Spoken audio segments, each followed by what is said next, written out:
Good morning, everyone. Welcome to our webinar series on public administration and governance, education during the time of the new normal.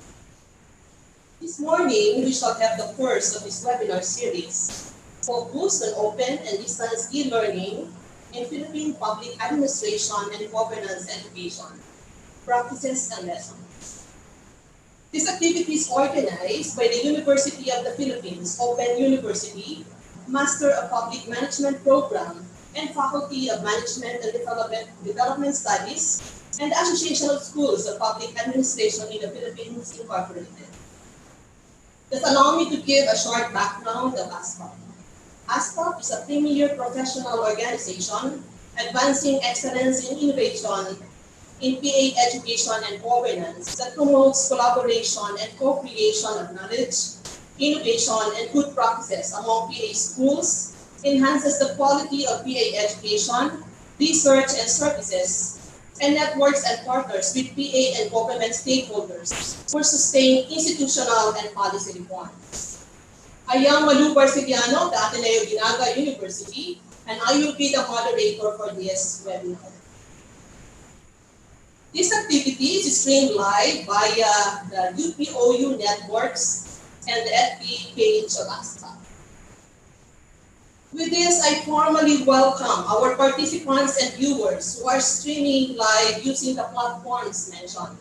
We have 2,580 registered participants and viewers who are administrators, faculty, and students from the field of public administration and governance. As we all know, this new normal and the disruption that we are all experiencing caused by COVID-19 pandemic push many of us from the HEIs to shift and or migrate to the use of digital platforms to continue the learning process which had been normally done in physical setup or in residential life.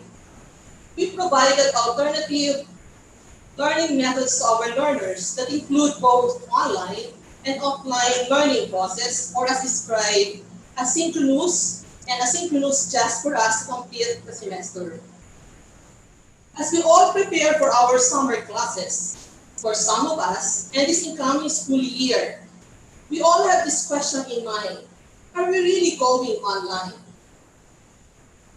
It is in this context that we provide you this learning session to give us all a wider understanding and perspective of how e-learning can be conducted in this new normal. The Commission on Higher Education is now recommending HEIs to utilize flexible learning, which is described as the design and delivery of programs, courses, and learning interventions that address learners' unique needs in terms of place, pace, process, and products of learning. It involves the use of digital and non-digital technology, covers both residential and non-residential learning modes of delivery. Thus, to prepare us all in this mode of delivery of instruction, we are providing you this webinar and the two other sessions focused on instructional design and content development for public administration and governance programs scheduled on June 17, and the online tutoring, support, and assessment requirements and challenges on June 24 to be conducted at the same time from 10 to 11:30 in the morning. The session this morning is focused on how the University of the Philippines Open University and the Polytechnic University of the Philippines Open University System have employed the open and distance education. To formally start off, we will have the opening message to be given by Dean Dan Sagil of the University of the Philippines, National College of Public Administration and Governance. He's serving as the Secretary General of ASPA. Friends, let us now have Dean Dan Sagil. Magandang umaga sa inyong lahat. Welcome to our webinar. I would like to start by wishing you and your families my personal best for your health and safety in these difficult times. I would also like to express my profound gratitude to the officers and members of the Association of Schools of Public Administration in the Philippines, the UP Open University, and the rest of the member schools of ASPAP for hosting this event to present prospects, experiences, and developments in online or distance education. This webinar becomes more significant because of the demand for alternative learning strategies brought about by the COVID-19 pandemic. Distance learning has been with us for a long time now. It traditionally focuses on traditional students, such as working students who find it difficult to attend classroom lectures like military personnel who are often in the field. Today, it has become an established part of the educational world. And because of the restrictions on gatherings today due to the pandemic, distance learning has become a leading instrument to allow us to continue with our lives. Distance education has many advantages. One, it offers flexibility. It is not like the traditional style of education where there is a fixed time of class and where we have to be present in the classroom. We can organize our timetable according to our preferred schedule. Corollary, it is convenient. Many students suffer or simply miss class because they are far from their physical school. Some are discouraged to continue their education, also because of distance. Too much resources in terms of time and cost are spent just to come to class. The heavy volume of traffic in the metropolis makes travel tiresome. To many students, especially among public administration graduate students, distance learning allows students to work and learn. They do not have to quit their jobs or apply for study leaves. With the help of distance learning, working students can educate themselves after coming back from work. There is a traditional classroom where students have to sit down and learn. In distance learning, students can sit in the comfort of their own homes and educate themselves. If video materials are developed, the student can watch them as much as they want, unless there are questions about concepts which need clarification. Lastly, this one is new. Distance learning can help protect lives. We need to have a healthy population for a healthy economy. The containment measures we adopt to prioritize health today means we have to refrain from physical or face-to-face meetings. For schools, there will be a shift in expenditures.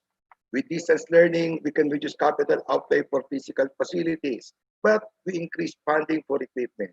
There will be more expenses for internet connection, for computers, for the development of teaching materials.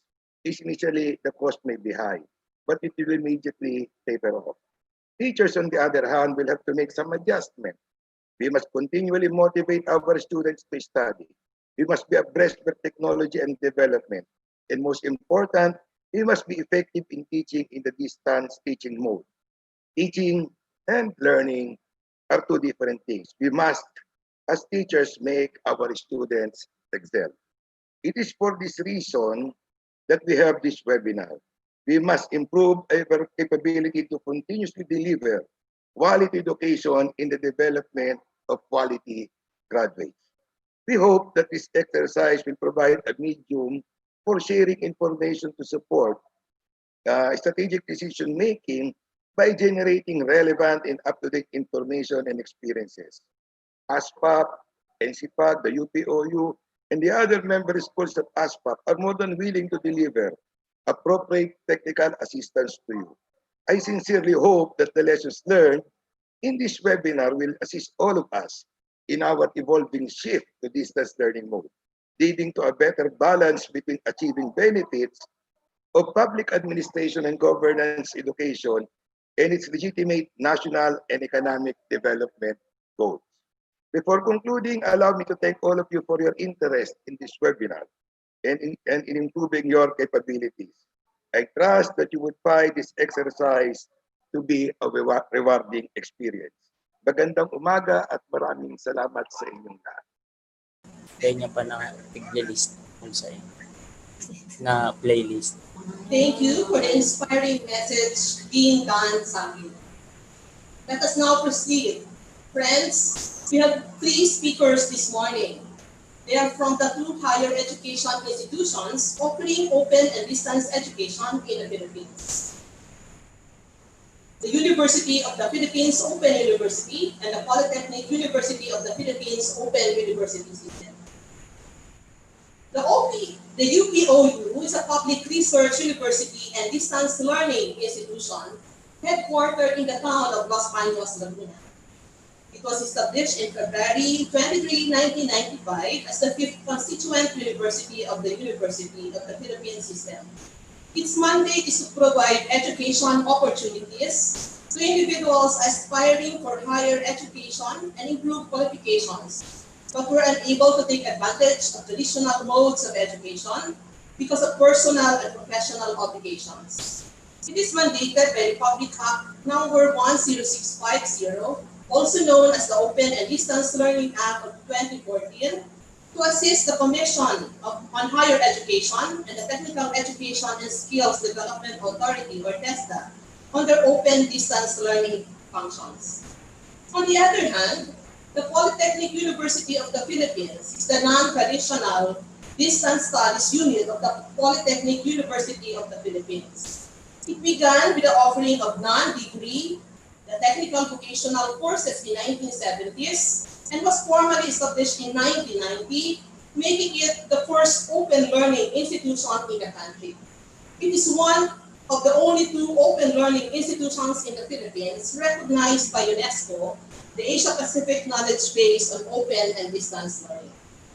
Thus, these two HEIs will be sharing their respective practices, including lessons learned in the course of the conduct of this kind of learning process. At this point, we'll now have the presentation and discussion of our speakers. They are given about 15 minutes to do their presentation. After the presentation, we shall move on to the open forum. Our first speaker is Assistant Professor Juby Lisette Carbacio, the Program Chair of the Master of Public Management of the University of the Philippines Open University. At the same time, she's serving as the Treasurer of the Association of Schools of Public Administration in the Philippines, representing the University of the Philippines Open University. She will be discussing the realities, reflections, and reimaging of public administration and governance in the Philippines. She will include in her presentation the highlights of the results of the survey done last month by the UPOU and ASPAC relative to the needs and concerns of the PA faculty in getting into online learning activity.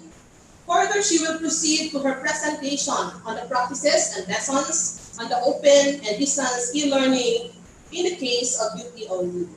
Friends, let us all welcome Assistant Professor Juby Lisette Carbacio. Thank you very much, Malu. Good morning, everyone. And kahit saan man kayo dito sa Pilipinas man o wala, sana naintindihan ninyo ang aking presentation. Share.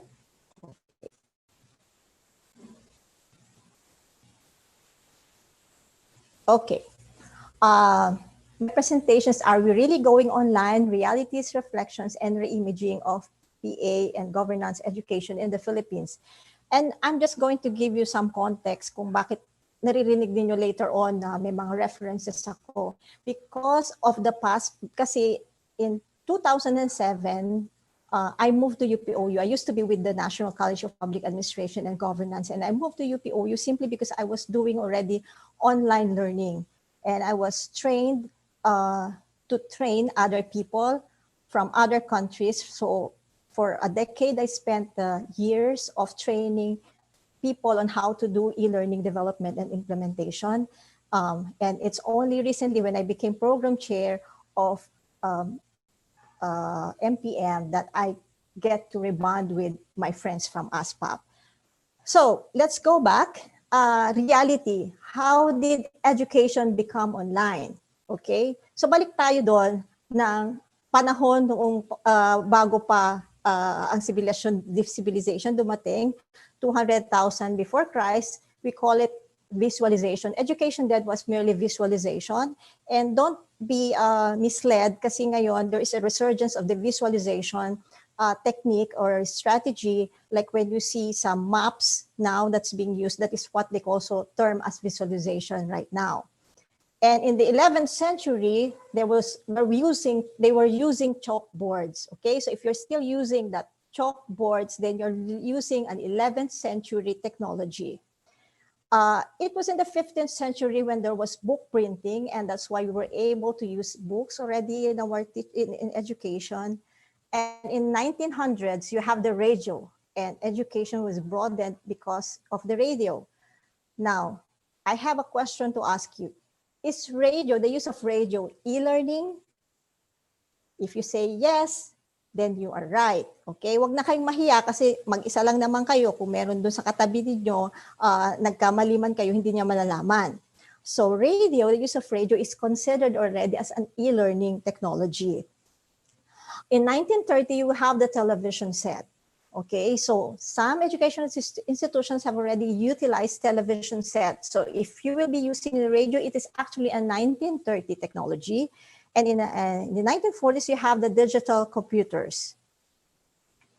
In 1980s, you now have this computer-based training programs. And if you can see the photo, I'm not sure a lot of you already born in the 21st century. I don't know if you still have references to this kind of technology. Yung green pa lang siya, yan yung ginagamit. Kung may nakita pa kayo ngayon, nakatambak na lang siguro. And of course, in the 1990s, nagkaroon na tayo ng internet. Tawag nito yung internet technology na tinatawag. I think the National College of Public Ads sa UP, nagkaroon siya ng late 1990s na internet sa opisina. And of course, in the Web 2.0, year 2000, actually the year 2007, you already have the social media. In fact, they always say that the first interface of the internet and this mobile phone is here in the Philippines. If you remember that we were called the texting capital of the world, siguro kung naalala nyo, pero bakit nga ba tayo naging texting capital of the world? Because in the year 2000, I think there was this use of the Chika. It's chika.com, if you still remember it, where you can actually type into your internet and it goes directly to your mobile phone. So it is actually already a tool that was being used then, but eventually that's the reason why we were called internet capital of the SMS capital of the world, and we were already ready to roll it out in UK, but something happened along the way, so nawala. And then in 2010, we have the mobile learning already in 2010. And as early as 2007, we have this program in the developing countries called one laptop per child policy. So in 2007, laptops worth $100 were already distributed to children, supposedly. And when we realized that there are some tablets being sold in the Visoria for only like 5,000 pesos, we started buying them, trying to test kung magagamit nito. And even then, even in as early as in the 2009, the reason why I membered into Facebook, because Facebook was our laboratory. We're trying to test if Facebook will be an effective way to use in our in education. So now we have that's the end of my first presentation, and now you have to do a self-test. But this time around, you will fill this up at the end of the lecture, by the end of the seminar, and this will be the questions. You really reflect on what tools do I use in my teaching? Do I use a mobile phone, a computer, or internet? That's the only choice you have. If none, you don't have to answer it. If you still, I did no longer put any chalkboards here because I'm assuming na ito lang dapat ang gagamitin natin. Okay, so the second part is reflection, but that is already, in education, but how about in public administration and governance education? And I'm looking at the public administration or online education as a tool for capacity development, because it targets the knowledge and skills of people, and it is a catalyst for social development. And capacity development is provided by schools and colleges and universities like us. And let's go back to our history. I'm looking at public ad as a capacity development tool. So, babalik tayo sa history ng public ad, where you used to term, in 1950s and 1960s, we used to term institution building. And this is the time when we are providing training to public sector institutions. And you can remember your public ad, basic public ad theories. This is when the Institute of Public Administration was established in UP. And in 1960s and 1970s, there was a shift to institutional strengthening and development kasi tayo mo na siya, i-strengthen mo na siya. So they are able, in public ad, we have the Graduate School of Public Administration. And then eventually in the 1970s, we have the Development Management and Administration. And the aim really was to reach target groups previously neglected. At the UP College, it became a college. And we already have the local government and public policy studies. In 1970s and 1980s, the term was called Human Resource Development, and development is about people.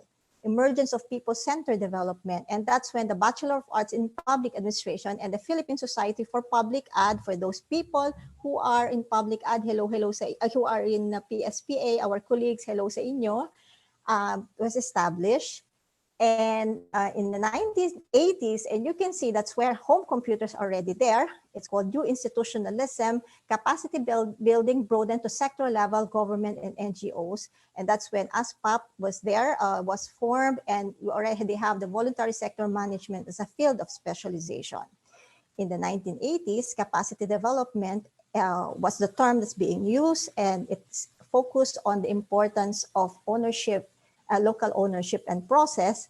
And from CPA, there was a shift to the National College of Public Ad and Governance. And that was a time that the UPOU was created as well in 1995. And you will see in the decade, in late 1980s and 1990s, in the internet age, you already have the creation of UPOU. And that's also when the start of the MPM program was offered under the UPOU. And finally, the last one is the year 2000. In the 21st century, you have the Web 2.0 and mobile learning, increased participation and capacity building. And you will see that in these years, you already have GIS, data analytics, and it's not included here, but my own reflection about it. It's now in the 2020, it's a pandemic year. This will be era for education to change. And in education, we've been discussing about educations being merged together, and you will be utilizing technology, and that is in education. But how will it affect public administration and governance education in the Philippines? Also, it's the era of the gig economy. That's why we're focusing on short-term programs that will help eventually these learners or people to get jobs easily. So that will be the next stage for us, I think, from 2020s and the next decade.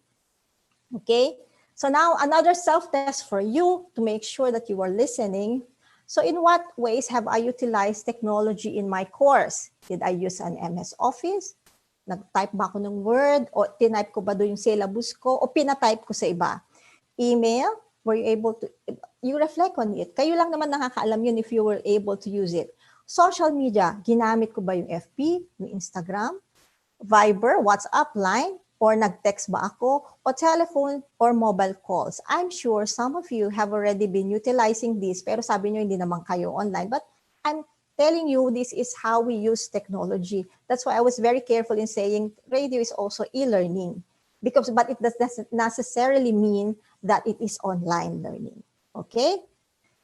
So, but then the question lies on, are learning competencies for online and residential courses the same for the field of public administration? For the past 10 years, we don't have any CHED memo order yet, and I don't know if we have existing members of the technical panel, but based on the review of the National Network of Schools of Public Policy, Affairs and Administration, a global community of over 300 schools of public policy, public affairs, and public administration located in the US, UK, Europe, and Asia, Middle East, and South America. They have come up with a competency set of standard of the master's program for public administration. And they say that the same competency standard applies to programs departing from campus-centered education, such as distance learning, international exchanges, or innovative delivery systems. So it's the same. Hindi na po yung, ay, online lang, hindi pwede. So just to give you, it illustrate, if you want to know more about the competencies for undergrad and for the PhD level, doctorate level, you go to the site and they have it. But just to illustrate to you, the universal required competencies for graduates of master's degree program are to lead and manage in the public interest, to participate in and contribute to the policy process, to analyze, synthesize, think critically, solve problems, and make evidence-informed decisions in the complex and dynamic environment, to articulate, apply, and advance a public service perspective, and to communicate and interact productively and in culturally responsive ways with a diverse and changing workforce and society at large. So these competencies are knowledge-based, attitude-based, skills-based, and community-based. Okay. Let me add to it that for those who are taking online, there are some competencies that are learned. Can you imagine now we are working from home and we are using technology to do our work?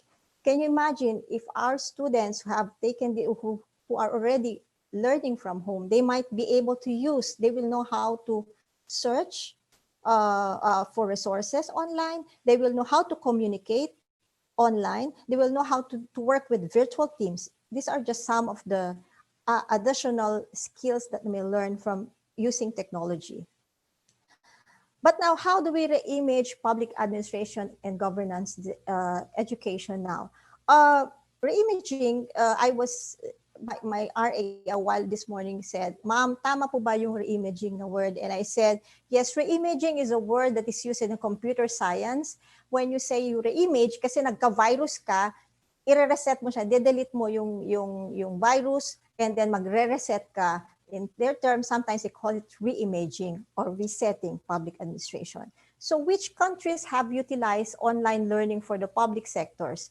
So you see, ang hirap kasi pipiliin mo lang. And these countries include the G20 countries, the South Korea, South Africa, Romania, and Pakistan have been using, they have introduced e-learning as a tool to educate their public servants. And just some experiences in 2005, as early as 2005, I was asked to do coaching and tutoring to a group of public administration experts from Africa, from Asia. And we are trying to come up with a community of practice for the discipline of public administration and using developing online modules. Unfortunately, did not materialize because, you know, modules were created in their own language, in Vietnamese, in Mongolian, in Africa, they were doing their thing. So it was really a difficult task because public ad is very, very context-based discipline. And also in I think in 2013, I was asked also again, we went to Ethiopia to train the Ethiopian Civil Service University on how they are going to develop all the modules also online. So there are some or a lot of countries have adopted the use of online learning for the public sector. But reality bites, as they say. Is the Philippines ready for online learning? So let's see the internet penetration in the Philippines first. We are now, this is the figures for January 2020. Hindi ito itong month na to. So we are 108 million or 109 million na. And mobile phone connections is about 173.2 million. Ibig sabihin, mas marami po tayong mobile phone kaysa sa populasyon natin. Para kang one person has 1.6, but of course you can say 1.6 ka na telepono. So can you imagine that we have this mobile phone connections? And internet users, we have 73 million, and media users, 73 million. The average speed is 16.76, year-on change, 11, and you can see the last part is plus 34. Why is it important to see that? This is often a question that I get from the audience, and they will say to me, ang bagal-bagal po, bugak-bugak yung internet namin, paano yan? You know, it's reality. kanina nga maganda yung tawag nito, maganda yung connection mo kahapon, ngayon hindi maganda. It depends on a lot of factors. It could be that a lot of people are using your internet at home. It could be na luma na rin yung modem mo. But what is the reality says is tumataas siya. Tumataas yung speed mo at yung nagiging wider reach. We will no longer go back to the time na wala tayong internet, okay? So there will be more and increasing use of speed and technology use, and then until eventually the future internet is that it will disappear. And when I say the internet will disappear, doesn't mean na offline na tayo, but internet will be treated just simply a utility. It's like water or electricity that you can have it. It's ubiquitous, so you will just have it anytime you want it. So eventually it will like diminish as the internet thing that we are thinking about it. So their total number of active major social media users is 73 million. I think this even increased because of the pandemic. And 98% the percentage of active social media users. So I'm telling you this because we will know what to use. You have an idea kung saan tayo pinakamalapit na pwedeng gamitin, pinakamalapit na tool na gamitin. Okay? And this is in January 2020, it was a lot of people were using Facebook and YouTube, okay, and FB Messenger. But I think wala pa dito yung Zoom kasi dito lang naman nauso yung Zoom. Tapos yung TikTok, I think it will go up. So tataas siya sa TikTok. So ibig sabihin yan, ito yung mga usually na ginagamit ng mga ano.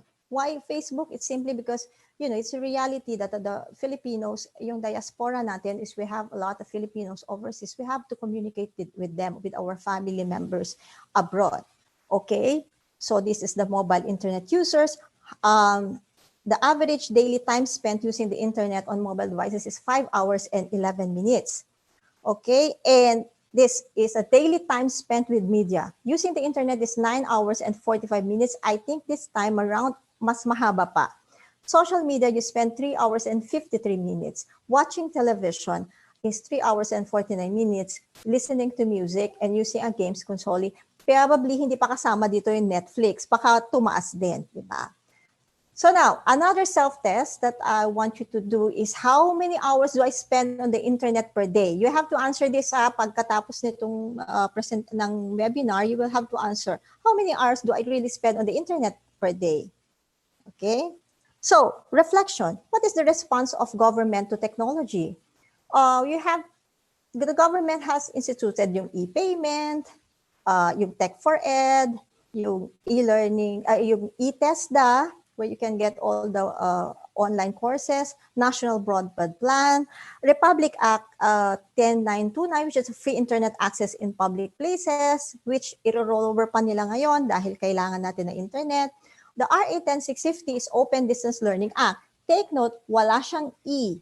Okay? So I think in the next tawag nito, revision, dapat meron tayong amendment na dapat ilagay na rin natin yon. And then, of course, courses such as this one is the e-course on solid waste management, which we ran for 5 years together with the DILG. And this was to capacitate LGUs on hanggang naubos na namin for 5 years. Sabi, naka-ready na po lahat sila ng solid waste management plan. Okay, so are ASPA faculty ready to go online? This was conducted like a month ago, and we conducted an online survey. This is biased because only those who are online participated in the survey. Yung mga hindi naka-online, sorry na lang po tayo. But we're trying to reach out to them. So there were actually more than 100 responses, and most of them from NCR and Luzon areas. And the programs where they teach are undergrad and the graduate level, which is showed by the blue and red colors. And do I have access to computer, tablet, smartphone, or any devices? And the answer is yes, 99.1.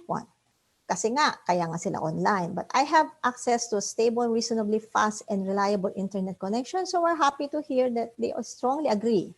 Okay. So can I create documents? Agree.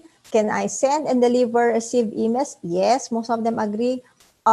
Posting and interacting social media? Agree, strongly agree and unagree. Surfing the internet, yes. Use of synchronous communication, medyo mas mababang konti, yung red niya compared dun sa blue, mas madami yung strongly agree. So, ibig sabihin naka-FB Messenger sila. And do I feel, ito na yata ang matindi. I feel psychological, emotionally prepared to transition to online learning. Ito tayo ngayon. Malaki yung medyo strongly disagree at saka disagree. May 14.4% na disagree at saka mayroong maliit na green. So siguro kailangan siguro na makapacitate pa sila. Okay. So that ends my first presentation and giving you a framework on what public administration and governance education is all about from the education perspective and from the government perspective and access. Now, the second part of my presentation is that the UPOU is now about the UPOU's MPM program in 21 years, and this is what we wrote in last year. Actually, the program is already like 22 years, 21, but I thought it was, the original title of this presentation was 20 MPM at 21 in the 21st century. So I just wanted to make bagay yung 21 at saka 21st century. So this is what we are and what we do, but this is not what you do, okay? Because you're doing it face to face. We are going to do it. We are doing it online.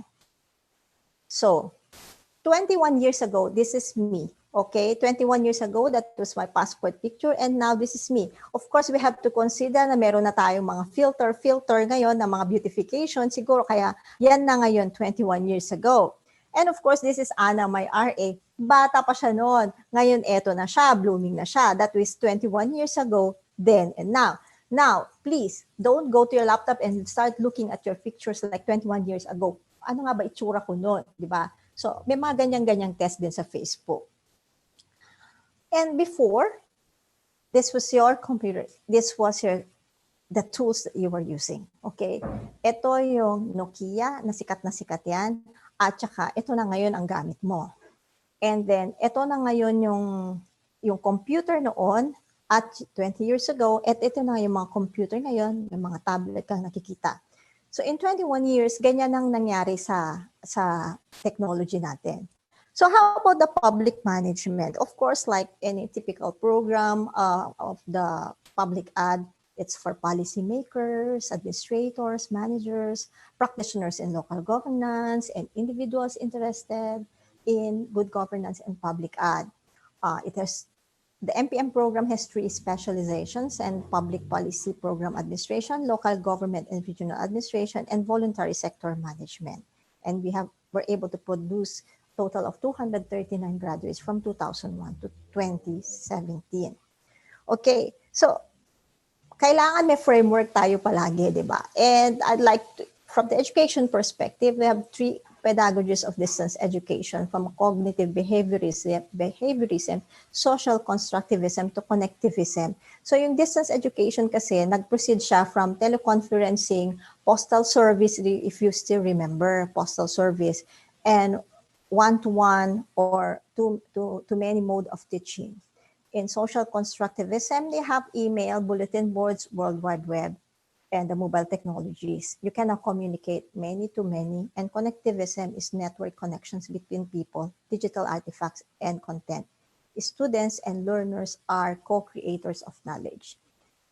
Okay, so sa first column, I will show you how the MPM program transformed through the years. And this is very important because this is how we do it, and you can use them as well. You think about it and use them when we have our webinar next week, and the other week we will be, giving you lectures on how you're going to organize your courses.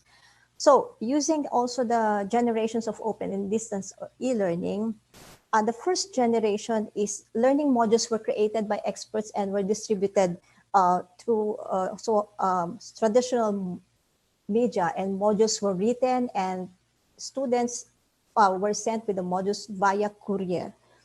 But during the second generation and third generation, we have decided that when there was already the use of email, we were started using electronic mail in communicating with the students simply because ang tagal yung printed copy, i-distribute mo pa. Some students already requested, pwede bang ipadala nyo na lang po yung PDF?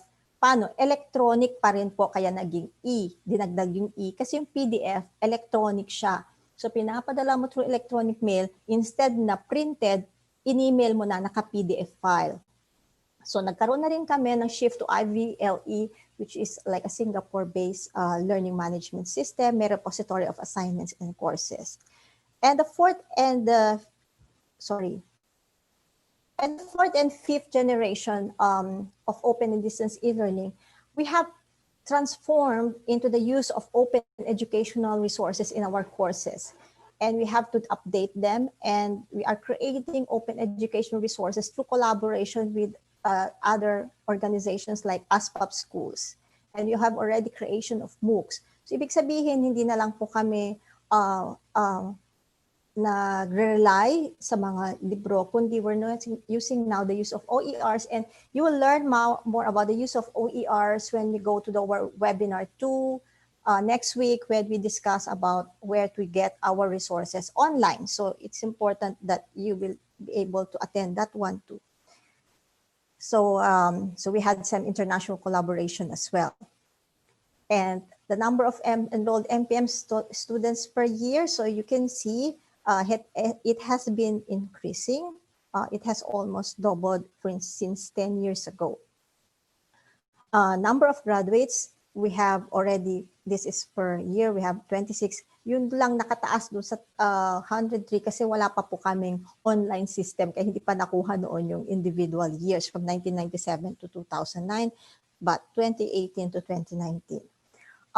What are the innovations that we have used? The open admission last 2012, the open admission is before we used to depend on the result of the graduate admission test, but now we have instituted a mechanism where we recognize that if you have a good job, a good position, and you have knowledge, other source of knowledge and skills, then they also matter as well, that you can get accepted to the program. We have utilized open educational resources, and we have collaboration with ASPAP schools. Here, that's ASPAP schools that we have collaborated, and some of the schools I was able to tie them up with a donor for books. That's why they got some of the two schools already who got their books, the Davsu and the Nueva Vizcaya State University. They got some books as well because of a generous individual friend of mine who was able to donate some books, and soon it will be copies. So the ASPAP schools as well, they have DNR and other things. And we also provide continuous capacity development of faculty members. Believe me, we don't have faculty meetings because I manage about more than 20 faculty members, which I don't get to see. I'm the only faculty member of the MPM program, and I'm the program chair, the full-time faculty. So I manage all my faculty from other. So collaborative talaga. And, that will also be, if we would work together, that would also happen with us. We have the creation of the MPM playlist. In this one, we have curated the MPM playlist. We came up with several videos to be able to utilize them. They were edited, curated, so that it will be easy to understand, okay? And you have an assignment. After this session, especially for ASPAP member schools, you go to the FB page of ASPAP. It's called ASPAP Inc. You upload a photo of your mobile phone or computer or your place of work 20 years ago. Or kung hindi ka ma-picture, you describe your place of work 20 years ago and now. Or baka naman kung ikaw ay 10 years old pa lang noon, pwede mo na sabihin na ito pa lang po ako pumapasok sa school. So, pero gawin nyo na yan after na nitong webinar natin, and just don't forget to go to ASPAP, tawag nito, Inc. Yun yung aming site. So, do not forget to answer the self-test that will be available at the end of the webinar as well. So here's the link, but later on it will be shared to you via the NetUPOU networks. Thank you so much. Thank you for the insightful presentation, Assistant Professor Julie. So she highlighted the development of EA and governance, PAG education in the Philippines. She also shared the universal required competencies for graduates of master's degree program. She also shared countries that utilize online viewing for the public sector. She posed reflection questions as to the response of the government on e-learning. And on the latter part, she shared the UPOU MPA program in the span of 21 years, so specifically what they have been doing, including innovation. And she's requesting us to respond to the self-test. So the link will actually be posted after this webinar. So we shall now move to our speakers from the Polytechnic University of the Philippines. We have Dean Antonio Songali, Program Chair of the Master in Public Administration of the PUP Open University System, and Assistant Professor Jerome Duglao, the Chief Instructional Media and Development Office of the PUP Open University System. They will be discussing open and distance e-learning practices and lessons in the case of PUP Open University System. Friends, let us all welcome Dean Umali, and we will be followed by Assistant Professor Duglao.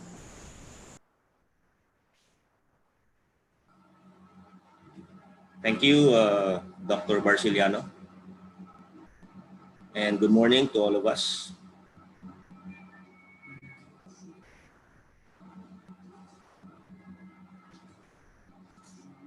Thank you.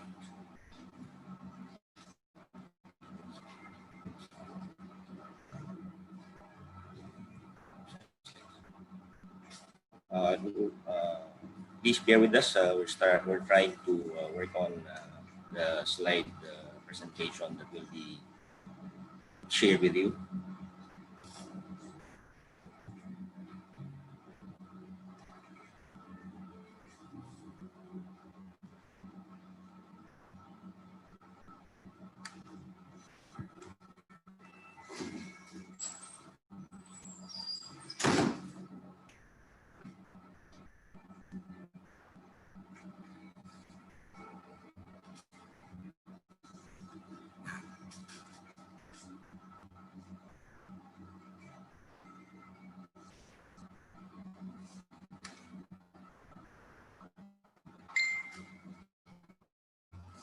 Okay, I think we can now start.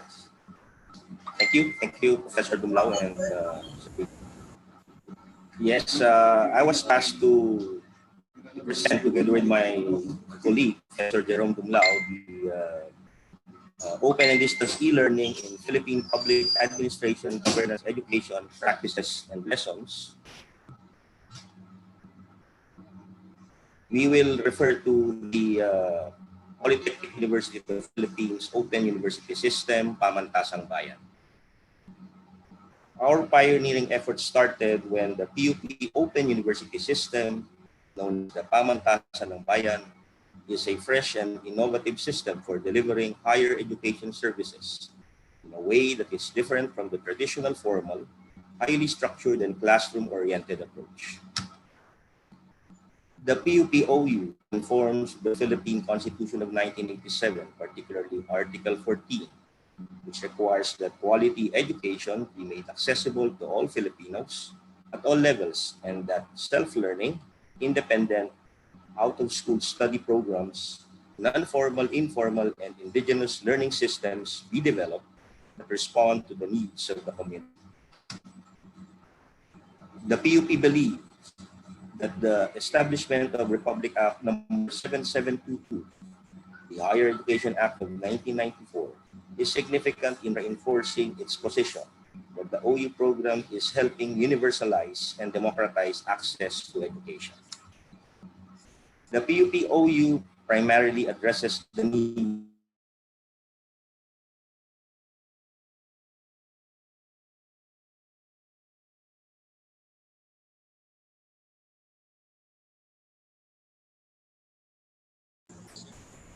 of hourly disadvantaged students do so accessibility, time, domestic, and economic constraints.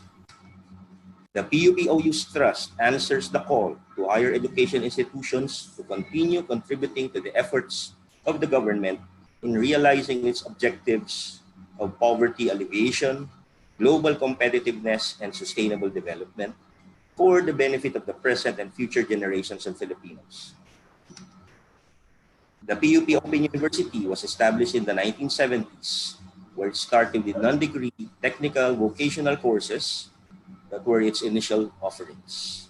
The idea of an open university was the brainchild of Philippine College of Commerce President Dr. Nemesio P. Prudente. He saw the need to offer access to educational opportunities to millions of Filipinos who wanted to learn but were limited by time, distance, and other circumstances. Together with Professor Teofilo H. Montemayor, he was helped by then Assistant Vice President for Divisions and Head of the OU, and then Vice President for Academic Affairs, Dr. Samuel M. Salvador. They worked relentlessly to establish linkages with various organizations and lay the foundations of the PUP-OU system. However, after martial law was declared in 1972, its initial implementation fizzled out. When Dr. Prudente was reinstated as PUP president in 1986, he again revived the concept of the Open University System, which was finally launched in March 1990. Dr. Prudente and Dr. Salvador believed in bringing education right at the doorsteps of the people. This groundbreaking initiative was continued by his successor, PUP President Zenaida A. Olonan. Dr. Ofelia M. Caraga's presidency beginning 1998 further expanded the OU system. She was one of the prime movers of the program. The sustained growth of the PUP-OU continued during the presidency of Dr. Dante G. Guevara with the establishment of 3 more schools that completed its number of 10 learning centers across Luzon. While broadcast-based distance learning systems were popular in the Philippines in the 1960s, it was PUP that first implemented the open university concept, a university within a university, offering both degree and non-degree programs in the country that were duly certified by corresponding certificates or diplomas upon satisfactory compliance with the requirements of the course. Resources are always being reproduced to incorporate the modular strategy for the degree programs along with the use of information technology and communication. With the onset of blended learning, degree courses are presently rolled out in 10 PUP-OU learning centers. The consortium approach was also carried out with other universities in far-flung areas and also with government agencies and private entities to engage key stakeholders in the delivery of distance learning. The PUP Open University is housed at the main campus in Santa Mesa, Manila, of the Polytechnic University of the Philippines, the first polytechnic and biggest state university in the country. The institution services the educational needs of those who could not be regular students attending classroom-based instruction, those wishing to return to school, shift and field workers, government and private employees, undergraduates. Being a state institution, it offers low tuition and a flexible system of education. The PUP Open University System is an accredited member of the International Council on Distance Education and the Asian Association for Open Universities and the Association of Global Universities in Distance Education. It has been recognized by UNESCO Asia Pacific region for higher education knowledge based on open and distance learning in Bangkok, Thailand since 2003. The PUP Open University System is a member of the UNESCO Asia Pacific Knowledge Base on Open Distance Learning. I now pass the presentation to my colleague, Professor Jerome Dumlao. He will discuss program management and the other topics that will be part of our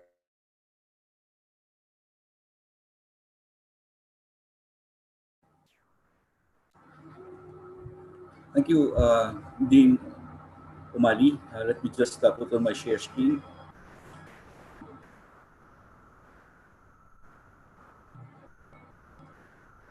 Share screen, please.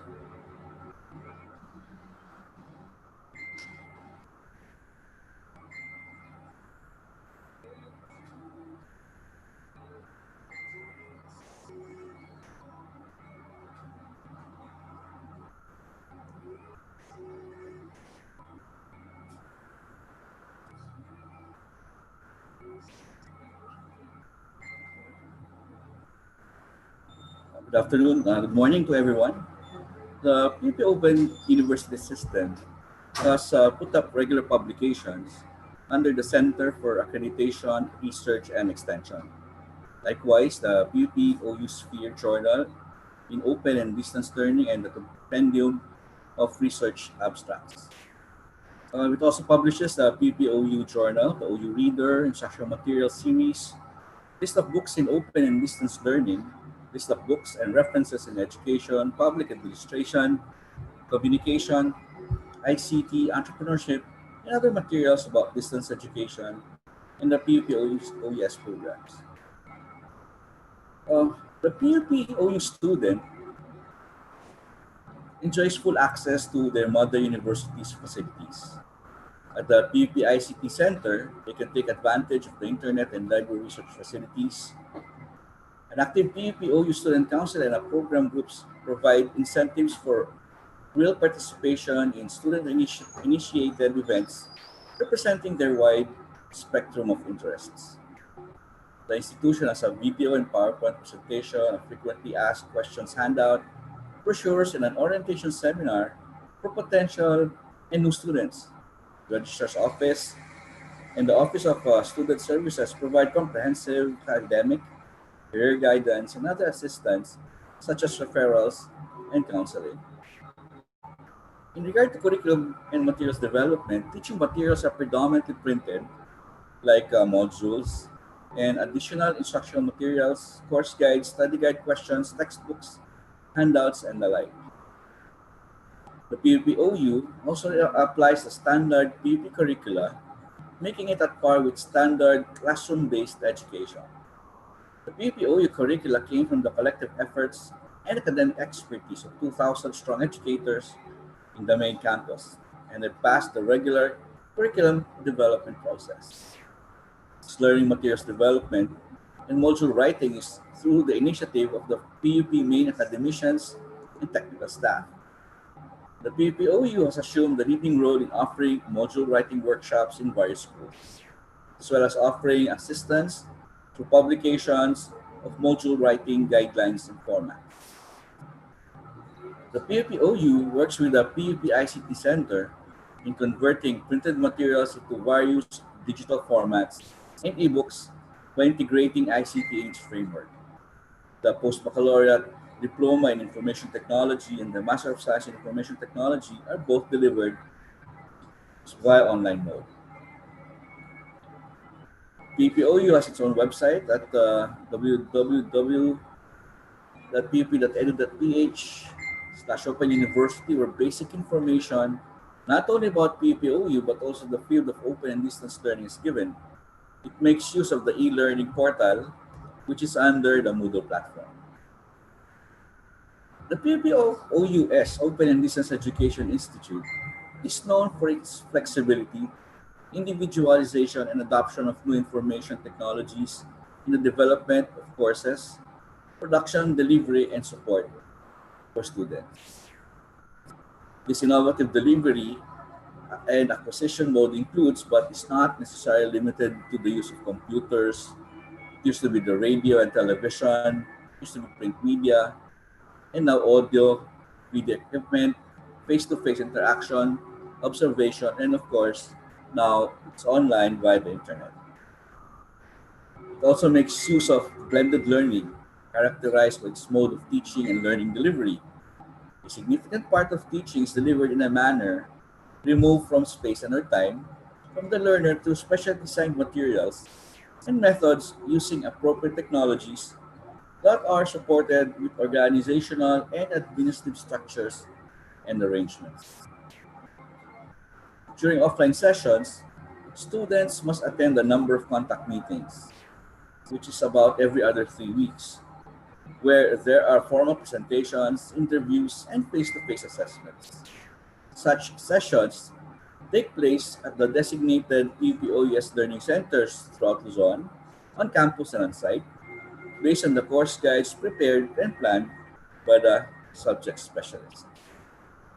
Similarly, students should attend online sessions where they are expected to prepare for activities by reading prescribed references, supplementary materials, and submit the required answers of modules or guide questions and other research works through modes driven by information and communication technology via the PUP Open University e-learning portal.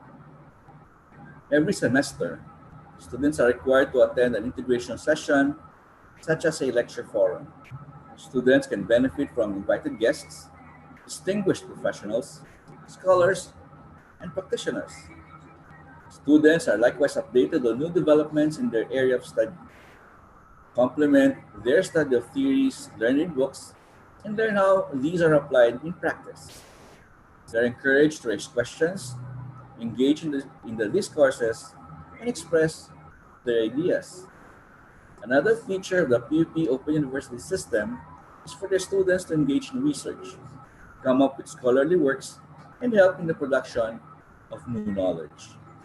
Likewise, the PPOU involves its administrators, or specialists, and students to actively participate in its extension service programs and community outreach projects. Through the PPOU system, e-mobility learning portal, the learners have choices on ways to study lessons that are presented in the virtual learning environment.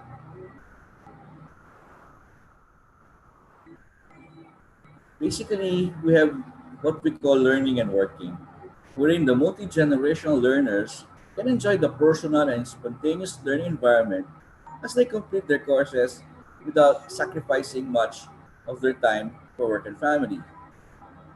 It should be mentioned that most of the students of the PP Open University, both in the undergraduate courses and the graduate courses, are employed or are working. 95% of them are salaried individuals who have to balance work, family, and now school.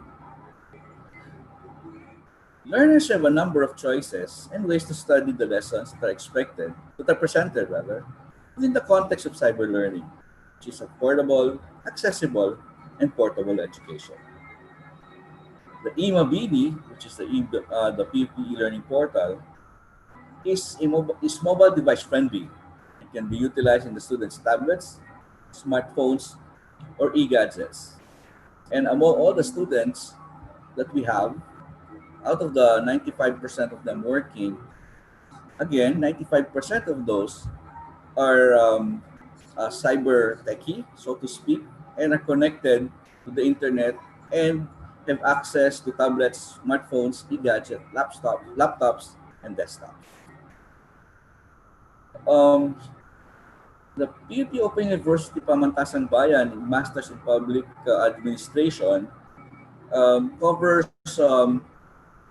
core subjects of 12 units. Okay.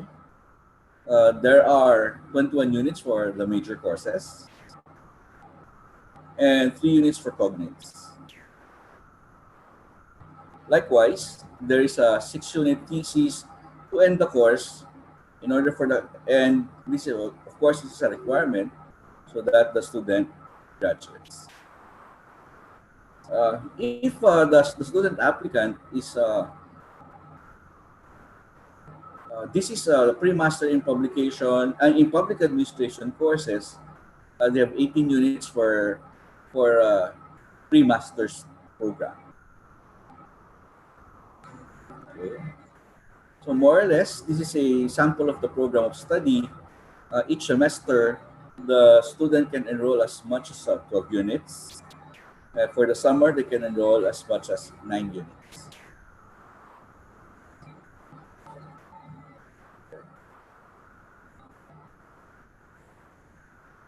Here's another sample of the distribution of subjects for the 2-year MPA program. Plus, of course, one more semester for the thesis writing.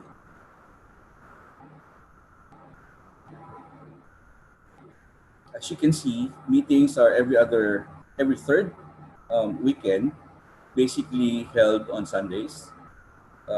Face-to-face meetings are held here in the PP Open University session rooms, and online, of course, will be in the Imabini e-learning portal of PUP.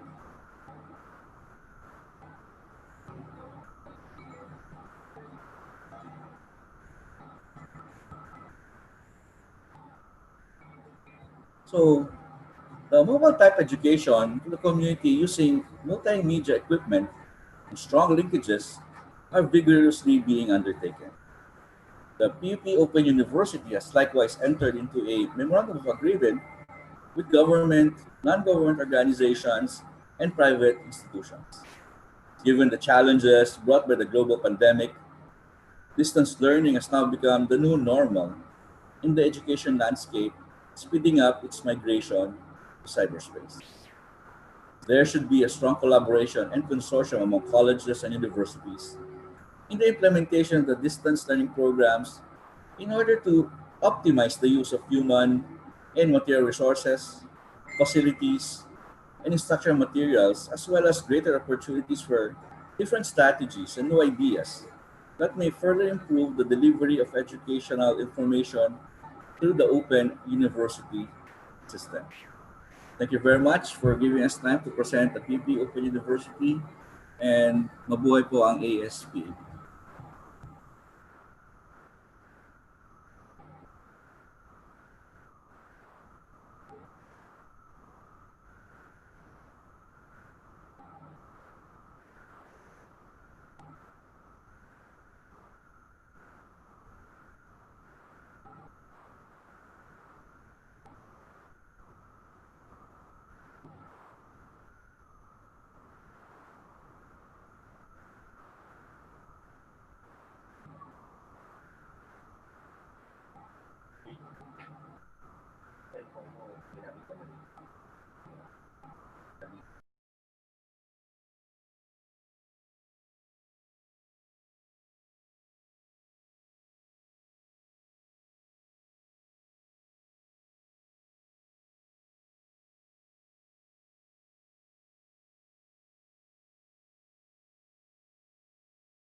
Hello, I think nawala si Malu.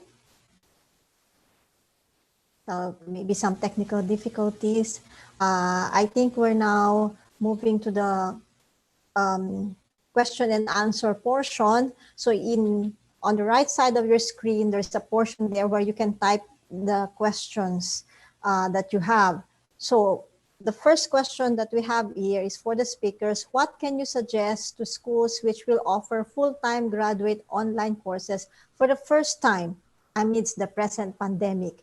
So maybe I would like to answer first and then give it to our colleagues from PUP. Right, Okay. Okay. Okay.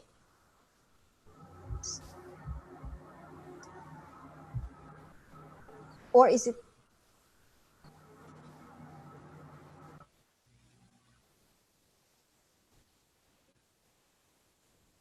okay? So the first question, I could answer it first. And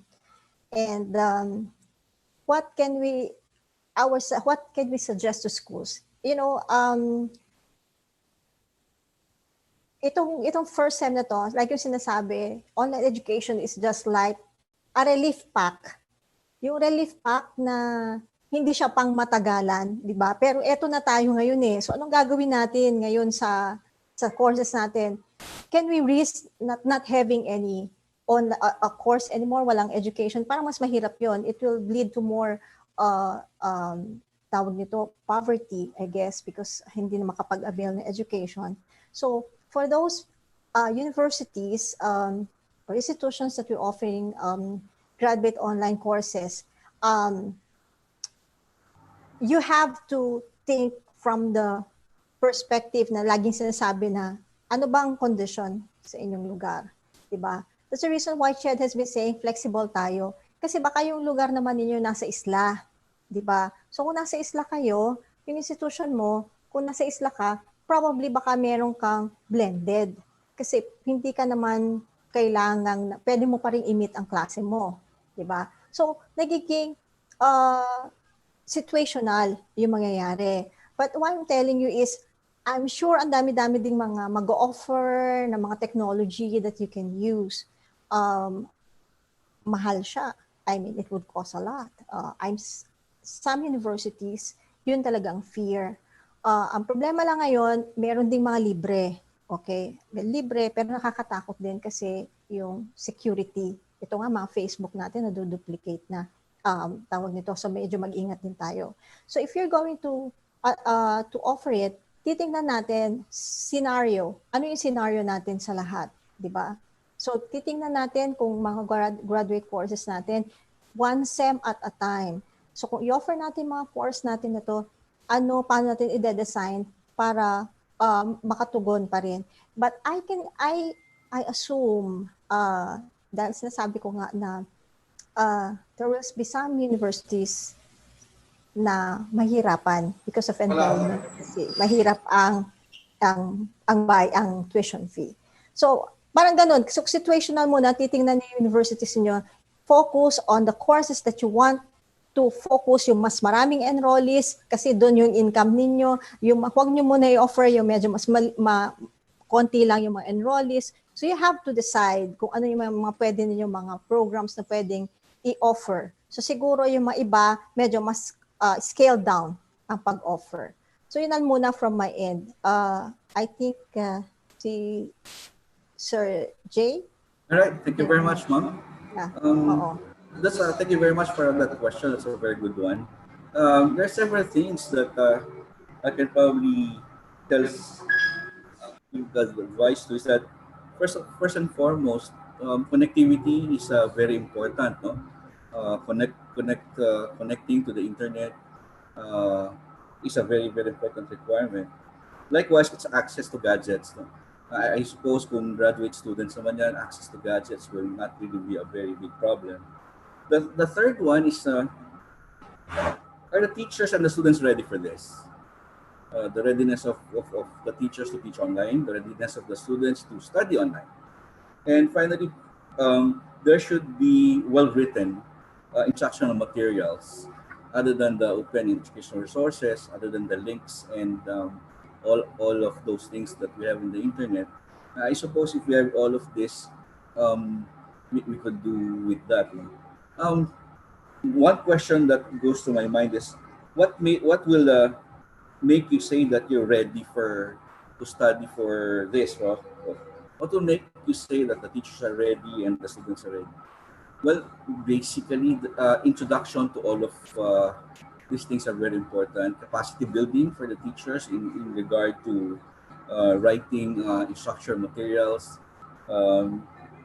how to properly write materials for online classes, and then for the students, the students naman will be ready, I suppose, as most of them are using social media, and that could be a preparation for all of this.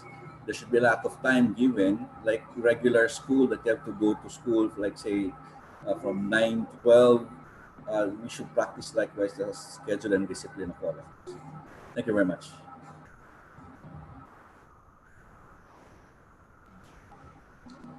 Yes, thank you. Thank you, Professor Dumlao. And as we try to respond to some of your queries. So I agree with my two colleagues here, Ma'am Juvie and Sir Jerome. The, the things that we have to consider first is what can we do at our end?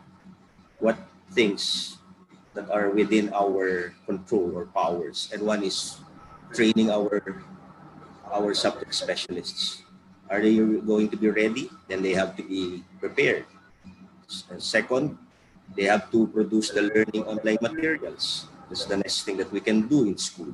Meaning to say, the, uh, the subject specialist who will be teaching online will have to produce online instructional materials that would respond to the students or the learners. And next is the school must invest in infrastructure which is very significant. Given these efforts at our end within our school, now we just have to pray that the national government will do its part, which is to improve on our connectivity, which is very, very slow compared to our neighbors in the region. And then the national government will have to partner with other key stakeholders like the private sector when it comes to becoming more creative in providing the learners. There's a question here that I'm reading in the chats that we are now reading on the side, particularly basic education. So it's really a combination of creativity, resourcefulness, and everything that we have to consider. There are some private groups that are asking for donations as far as old computers. Even if they're slow, they are willing to upgrade it so that they can distribute it to our students, particularly those who are unable to invest as far as technology and the gadgets that go with it. In short, what we can do is within our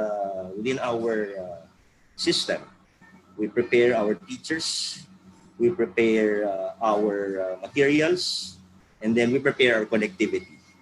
Anyway, those who will enroll, now I'm referring to higher education and postgraduate education.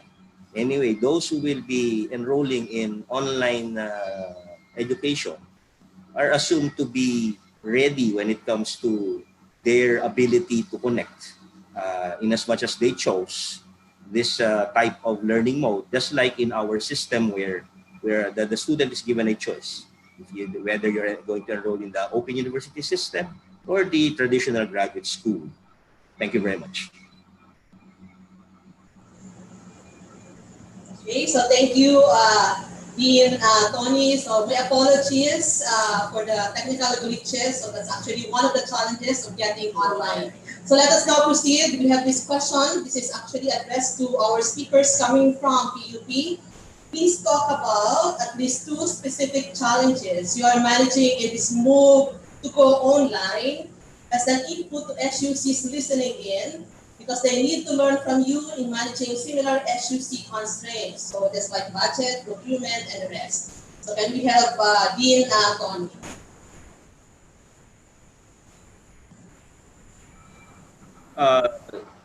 The government, as we all know,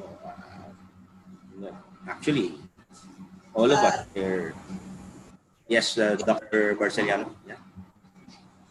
Please talk about at least two specific challenges you are managing in this move to go online as an input to SUC's listening in, because they need to learn from you in managing similar SUC constraints. So based on budget, procurement, and the rest. I see. The question is very relevant, particularly those who want to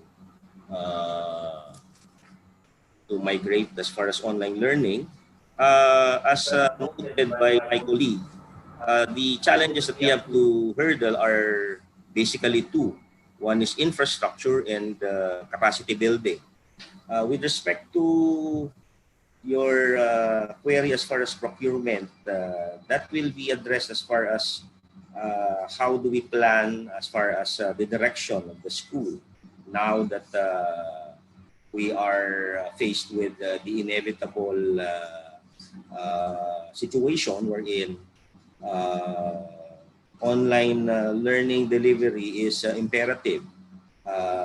However, we just have to also consider what the CHED has instructed the higher education institutions, which is the flexible learning mode, where it really is all about flexibility in how we do our traditional functions. Be that as it may, it is very important that planning and preparations will have to be in full swing, particularly the use of the means that are available to all of us. So it all boils down to planning to procure for your needs when it comes to infrastructure at your end. So I think the national government is aware of this. That is why the president has come up with this policy statement that as much as possible, we need to forego the traditional face-to-face manner of delivering our education services and prepare ourselves given this present national health emergency situation. Thank you.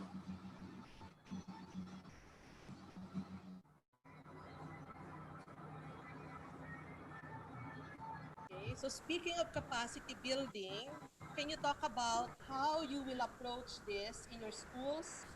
And note that there are no available training programs they can simply be enrolled in. Will this mean adjustments in your faculty competency development or maybe even faculty recruitment and retention? So we can have the we can get responses from the UPOU and PUP. So probably we can start off from Professor Juby. Yes, thank you, Madhu. Um, in terms of, I was thinking about the first question a while ago. Let me go back to the first question muna ha, before the one that you mentioned today. Because planning is really important. Pero paano ka nga mapagplano? Biglaan to, di ba? Parang ang hirap-hirap din naman natin pinagplanuhan to. But syempre, Philippines, we are never ready. Kahit nga sa 10 plus 2 natin na program, we were never ready. Ang daming mga reactions, tapos natuloy din, di ba? So, kailangan nandito na. So, we plan that we are now living in the VUCA world na sinasabi. So, we have to, can you imagine ngayon sa governance, araw-araw nagpapalit, halos iba yung decision kahapon, iba na naman ngayon. So, ganun din tayo ngayon, nag-a-adjust tayo sa pagplano. So, how do we now address, how do we develop the capacities of our teachers? Hindi lang tayo yung naghahapit niyan. Lahat, even other countries, for example, like Japan, I was reading an abstract that was submitted to me. Hindi sila ready online classes kasi walang laptop ang mga ang mga estudyante nila. They only have a mobile phone. So hindi rin sila ready. Developed country sila compared sa atin. Tayo pa kaya, di ba? So what we really have to do now is how to develop the capacities ko. Kaming mga taga UPOU para kaming bigla ngayon ang dami-dami ng activities kasi they're trying to avail, mga teachers natin to avail of the training programs that are available na meron na dyan. So in fact, pagbasahin mo nga, unang-una pa lang, may certificate ba to? Ilang units ba to? Para bang nandun na kaagad. But we are trying to address now kaya sa ASPAP, we have planned this so that we develop a capacities ng teachers natin. If we run this, we usually run this for 1 sem, online teaching and learning. We run this for 8 months, and you only have a prototype. You don't even have the complete course. How can we now address with just the capacity of teachers with just one webinar on one and a half hours. So what I'm saying is we have to be very realistic as well. So we are very resilient people. What we have, we can use them, like we can use OERs, open educational resources.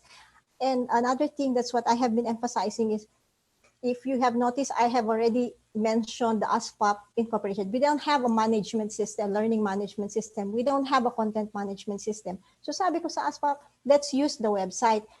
Palalagay natin doon yung mga links sa materials that we can use. And then doon tayo mamimili para tayo lahat nagtatrabaho. We can only do this kung bayanihan din tayo. Mag-share tayo ng information. Pero wala tayong opportunity. Where? Di ba? Wala tayong platform when we can share all the materials and learn from each other. So, yun ang medyo tinitanong din natin sa CHED kung meron ba. Another thing, I was asking, free up the copyrights. Yung copyrights kasi, ang daming materials copyrighted and then hindi mo pwedeng ma-distribute. So, there's also, the Game of Thrones of publishing. So, meron kailangan importante na ma-free din yung mga copyrights. So, yung mga yon dapat mga little things kasi hindi ka naman pwede mag-distribute ng mga ganun-ganun lang. I mean, sa elementary at saka sa high school, meron talaga sila mga workbooks na nire-ready. So, we try to utilize everything from ICT as the technology facilities now. The ICT is now trying to connect schools to technology, to the internet. So, may mga ganon. So you have to plan everything. Yun na muna from my end. Can we now request the response from Dean Tony? Thank you, Dr. Barceliano. Outside of the things that were mentioned by my colleagues, this is really a thing that has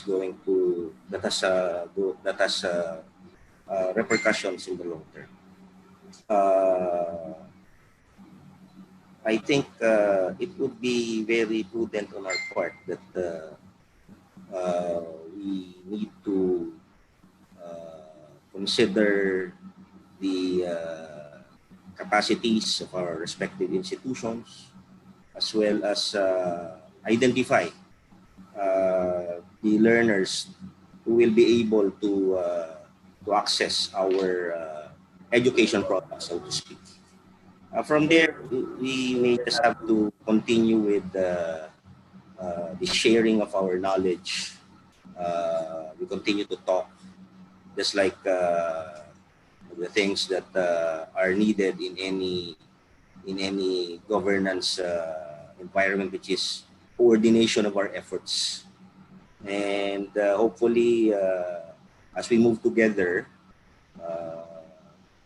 with our key stakeholders, then we can come up with plans and execute them in accordance with existing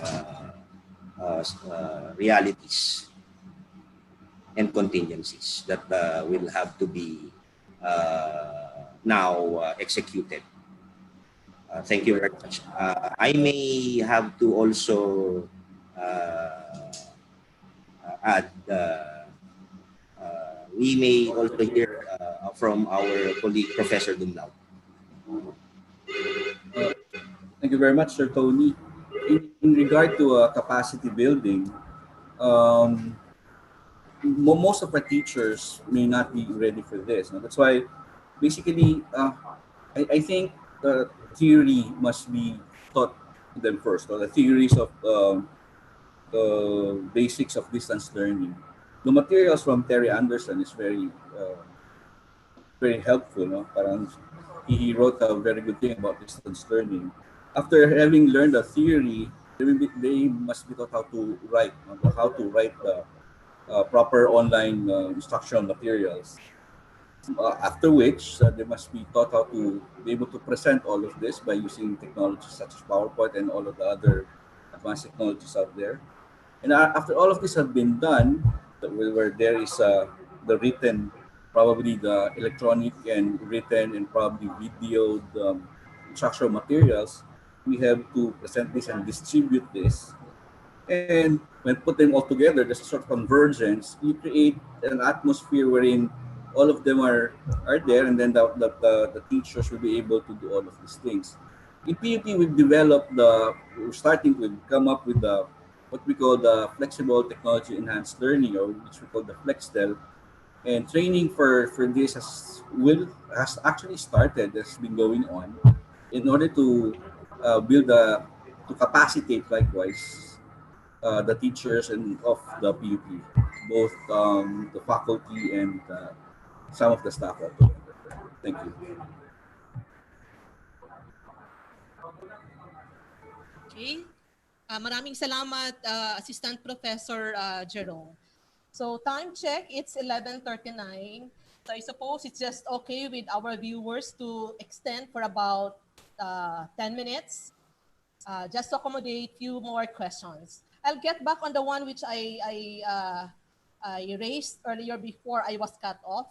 So in your experience, what are the two most essential competencies that a BPA student can easily learn through online education?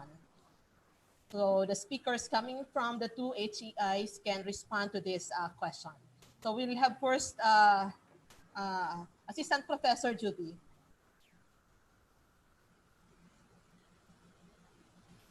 Hello, Malu. Yeah, actually, at the UPOU level, we only offer the master's program. And the last time I taught at the undergrad level, that was like years ago at NCPAG, nung nagturo ako ng undergrad. So I think under an online course, I'll just answer a note. We have to remember those incoming freshmen ngayon have undergone the 10+2 program. There are 18 years old yung incoming. Sometimes nakakalimutan natin, ang tingin natin sa kanila, 16 years old pa lang sila. Kasi yun yung thinking natin. So, sabi ng mga para daw dalawa yung tinuturuan mo, pati yung nanay kasama, yung magulang din, kasi parang akala mo sila din na nag-enroll, kaya mas stressful yon. But I think based on the studies, they would say that one of the things, competencies in terms of they will learn using online learning is they will be more resourceful in terms of looking at materials. They will, because they have to rely on the internet, they will look for available materials online. They will look for videos that will help them in the learning. So it is quite different. It's quite different when you are doing it face-to-face. Another thing that is, because they will learn how to manage their time. And these are very relevant because after 4 years, if they finish the course, nag-aaral na sila. Tapos, ang ipapagawa sa kanilang gobyerno, work from home pa rin. Diba? Yung mga graduate ngayon, pagpasok nila ng trabaho, papasok sila sa labor force, kung mayroong mapasukan, work from home. So still, the values that they will achieve while they are learning online, they will carry it habang sila ay nagtatrabaho na sa gobyerno. They will be more focused on the time. They will be able to manage their time. They will learn how to work with virtual teams. Because you can no longer meet face-to-face. You will have to devise a way on how you can work effectively. And fourth, communication. Communication is one of the very important skills, 21st century skills, where they will learn because they will keep on writing, they will keep on writing their papers and looking for some ways on how to be able to learn, and they will be more empowered as online learners. And hopefully when they bring this attitude and they go and start working in the public sector, I think that those will be very important for them. They will prepare them to be good public servants. That's my opinion. Thank you. Okay, so salamat, Assistant Professor Juby. So can we hear from our speakers coming from PUP? Sir Tony and Sir Jerome. Yes, thank you, Doc Malu. The question is very, very relevant.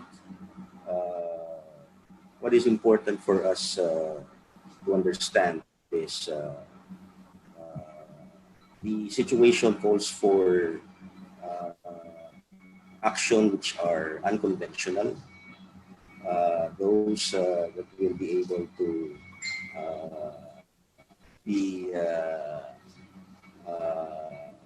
adapt, those that are going to be able to adapt to this scenario wherein the competencies of our learners will be a challenge for all of us. One is to look into the recalibration of our OBE syllabus, because the OBE syllabus that we have been doing and producing was crafted during the normal situation of our life as teachers in the classroom.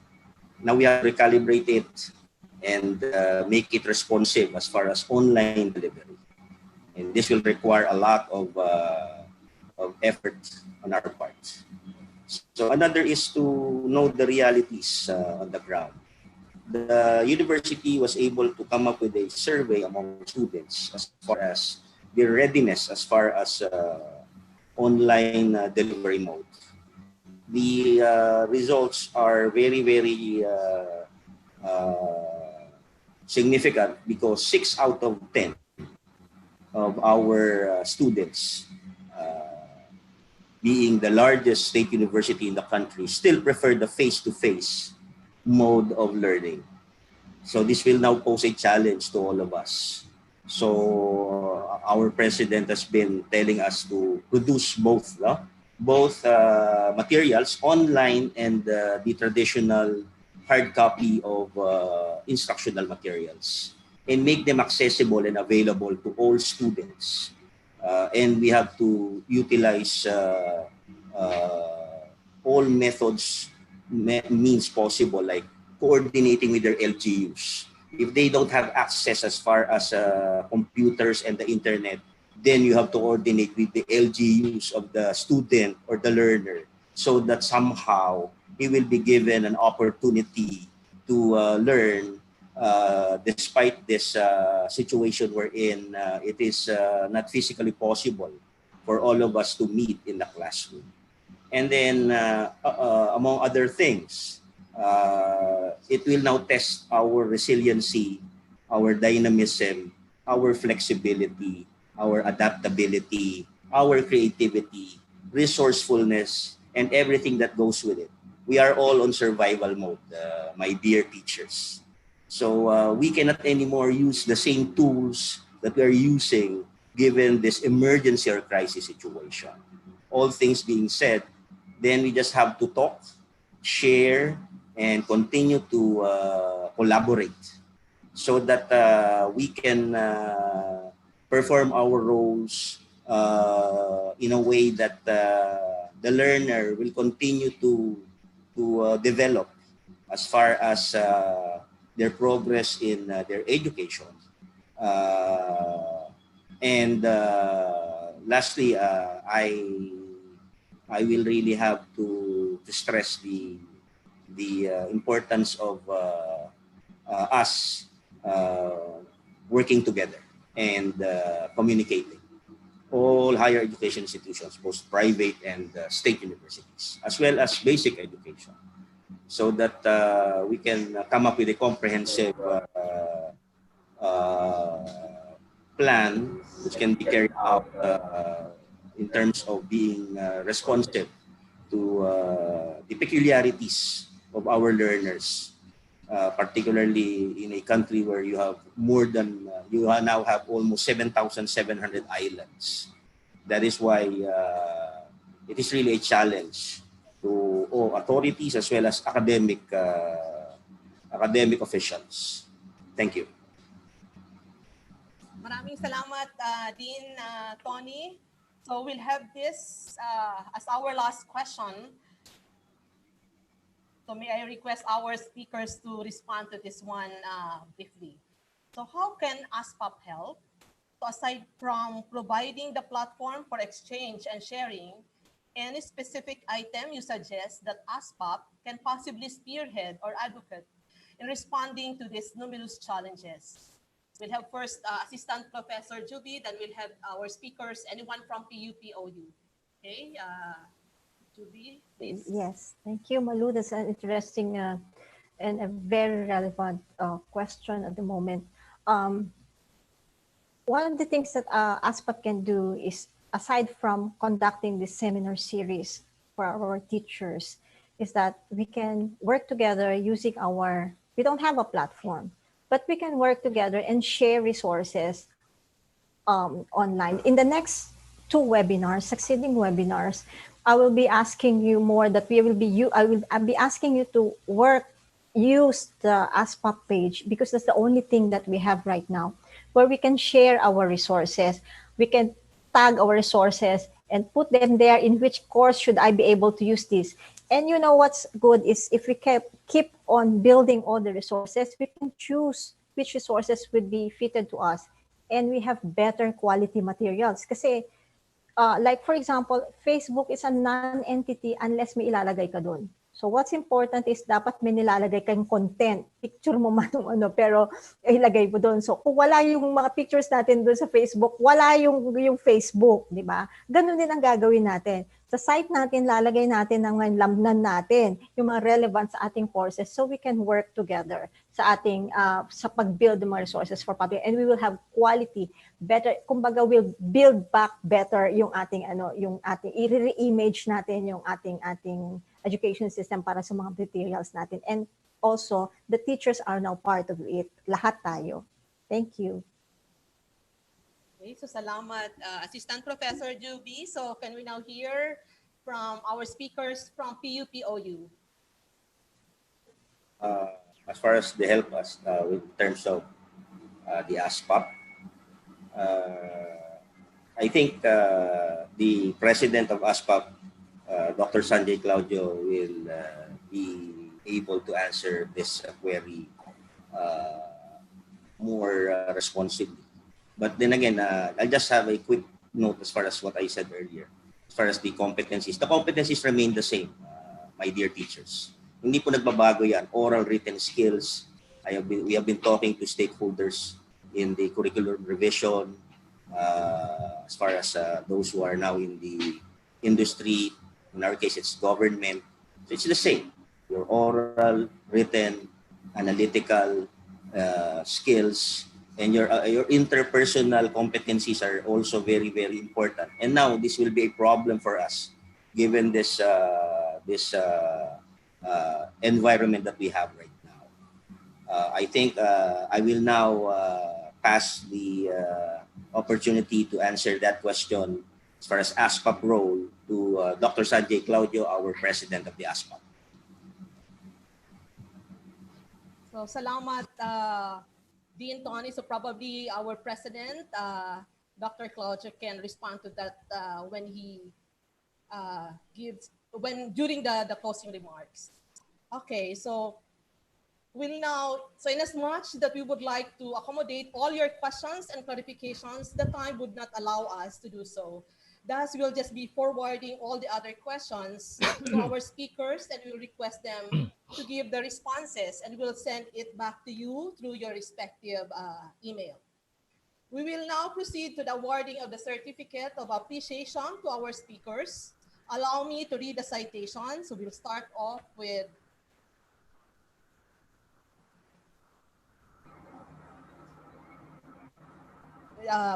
we'll start off with Assistant Professor Juby Lisette Herbacio. So Master of Public Management, Faculty of Management and Development Studies, and the Association of Schools of Public Administration in the Philippines Incorporated present the Certificate of Appreciation to Assistant Professor Juby Lisette Herbacio as a resource person during the Let's Talk It Over seminar on open and distance e-learning in Philippine public administration and governance education, practices, and lessons, held on June 10, 2020 from 10 o'clock to 11:30 via networks upou.edu.ph. Given the 10th day of June 2020, signed Dr. Sanjay P. Claudio, the Director of Quality Assurance Center of PUP, and at the same time, the President of ASPAP Incorporated. Also, it's signed by I'm sorry. Okay, so the same certificate is awarded to Dean Antonio Somali. So we have the certificate for Dean Tony, and of course, we also have the same certificate for Assistant Professor Jerome Dumlao. Okay, so can we give a virtual round of applause, please, to our speakers? So again, thank you, Assistant Professor Herbacio, Dean Umali, and Assistant Professor Dumlao for sharing significant inputs this morning.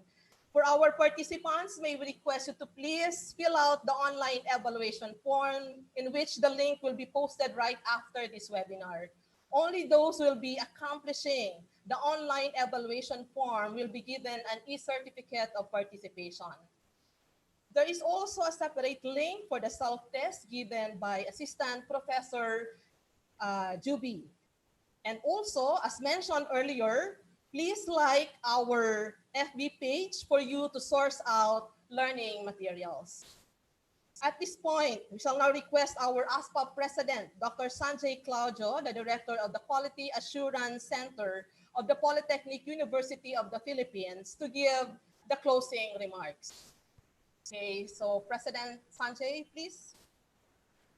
Magandang tanghali mga ka-GCQ. Maraming salamat, Dr. Malu Barciliano. Kami po ay lubos na nagagalak sa Association of Schools of Public Administration in the Philippines or ASPAP sa inyong patuloy na pagtangkilik sa ating mga webinar. Patunay po nito ang mahigit 2,000 registered participants ngayong umaga. While we are in the middle of this challenging time of COVID-19, an important question was raised, which is also the theme of the webinar series, which is, are we really going online? Perhaps the answer to the question is quite obvious, since physical presence in the classroom is not feasible given the circumstances. If not online, then we are encouraged by Commission on Education to explore flexible learning as a pedagogical approach allowing flexibility of time, place, or audience, include but not limited or solely focused in the use of technology. The kind of unprecedented, prolonged, can you hear me? Hi.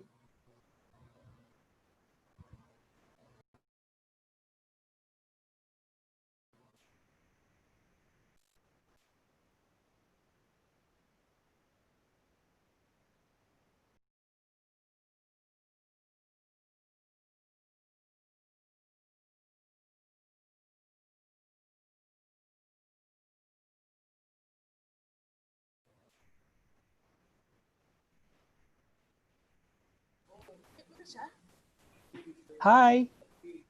Mamalu, can you hear me? Go ahead, Dr. Sanjay. Go ahead, please. I'm very sorry. So, Yes, go ahead, Dr. Sanjay, okay, please. thank you so much. Thank you. The kind of unprecedented prolonged closure of educational institutions of this scale during this pandemic has caught many by surprise, prompting us to reimagine education and make important decisions on how learning will continue during and even after COVID. Hopefully, there are a number of higher educational institutions which are considered trailblazers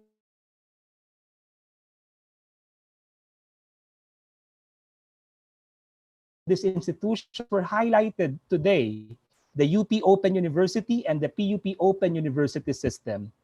Based on their more than 2-decade experience in the field, context, ability, fitness of purpose, connectivity, and humanity really matter in designing a distance education model. Online or flexible, I guess the other equally important questions are, how do we ensure quality in terms of our learning outcomes? In delivering public administration and governance academic programs through non-traditional modes, how do we strike a balance between theory, ethics, and practice? At the center of all these are our faculty, our students, and between them is the curriculum with appropriate learning activities and assessment. Our educational frontliners must have the necessary condition, infrastructure, and support in terms of resources and skills enhancement so that they'll be able in return to effectively support and guide their students. On the other hand, a widened access to technology or at least to existing resources must be made available for our students to learn. Pero syempre, this is not as simple as that. Kanina nga, nakita natin that even in this webinar, we encountered a number of technical problems, registration, internet connectivity, and other, problems. Some participants also mentioned about procurement, funding, and other support. Since the situation is unprecedented, it requires finding new ways on how to do things. The continuous process of learning, unlearning, and relearning, and the enabling policy support to ease restrictions. Collaboration and knowledge co-creation are also important among all sectors. Resource sharing, easing strict intellectual property issues for publishers are also some of the things that we can all work together. Kanina yung tanong sa atin is about anong pwedeng gawin ng ASPAP. Sa totoo lang, lahat naman tayo hinahanapan ng ambag sa pagkakataong ito. We in the ASPAP already decided to come up with a committee, which is quality assurance. The SHED Memorandum Order, or the standards for public ad education in the country, the latest of which was in 2010.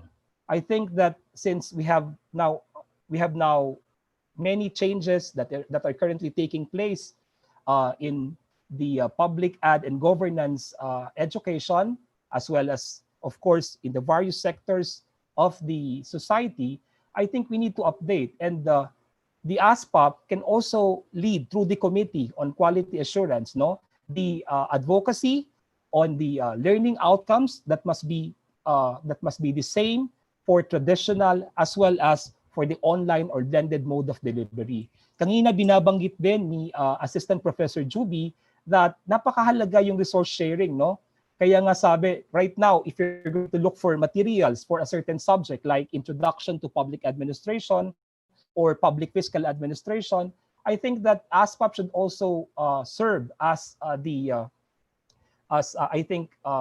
important entity to link resources, no? To link authors as well as, of course, important materials, the classics on public ad. That's why we are all discussing these things in the board. And we hope that in the succeeding activities of the ASPAP, we'll be able to really meet the expectations of our member schools and also those who are in government and the industry that we need to serve. Another challenge is not only to put our public ad program or courses online, but to be pedagogically present, even if we may be physically present in the classroom. Living normal is truly a continuing challenge. Changes, adjustment, and adaptation are the way to go, since these are how we are going to spend the rest of our lives. The ASPAP, together with the seminar and the other endeavors that we are going to push through, are our humble contribution towards meeting these challenges and capture the opportunities, particularly in public administration education at this time of the new normal. Even if we may not have all the answers to these questions in the webinar, but we in ASPA fervently hope that you have drawn important lessons on the experiences, problems encountered, practices, and future directions of the UPOU and the PUPOUS. Indeed, a very good prelude, perfectly setting the stage for our next topics.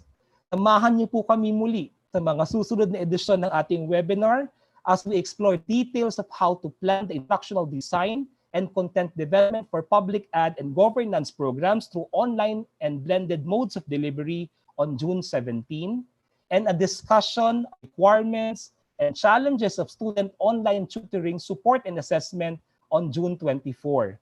Allow me to end by thanking our resource persons and their officials. UPOU Master in Public Management Chair and ASPAP Treasurer, the very active Assistant Professor Juby Lisette Herbacio, Chancellor Dr. Melinda D.P. Bandalaria, and the rest of the staff of the UPOU for allowing ASPAP once again to partner with them in this important activity. Dean Antonius Umali, Assistant Professor Jerome Dumlao, and Executive Director Dr. Carmencita El Castolo of the PUPOUS. The NCPAG and ASPAP Secretariat under the guidance and leadership of Dean Dan Sagil, and the rest of the ASPAP board members and over 100 member schools from the 3 regions of the country. Muli, maraming salamat po, and we wish for everyone's safety and well-being during this time. So maraming salamat, Dr. Claudio. So it has been a long and inspiring morning. So we were able to get significant inputs from our speakers, specifically on the open and distance e-learning models. So at this point, may I remind everyone to participate in the succeeding webinars, the instructional design and content development for public administration and governance programs scheduled on June 17, and the online tutoring, support, and assessment requirements and challenges on June 24. This will be conducted at the same time from 10 to 11:30 in the morning. So I have to apologize. We're actually ending already at 12 noon. So on behalf of the University of the Philippines, Open University, and the Association of Schools of Public Administration in the Philippines, my sincerest thanks to our speakers for sharing significant inputs and for their time this morning. Also, thank you to our participants and viewers for joining us in this online activity. This formally ends our webinar. So again, thank you and good day, everyone.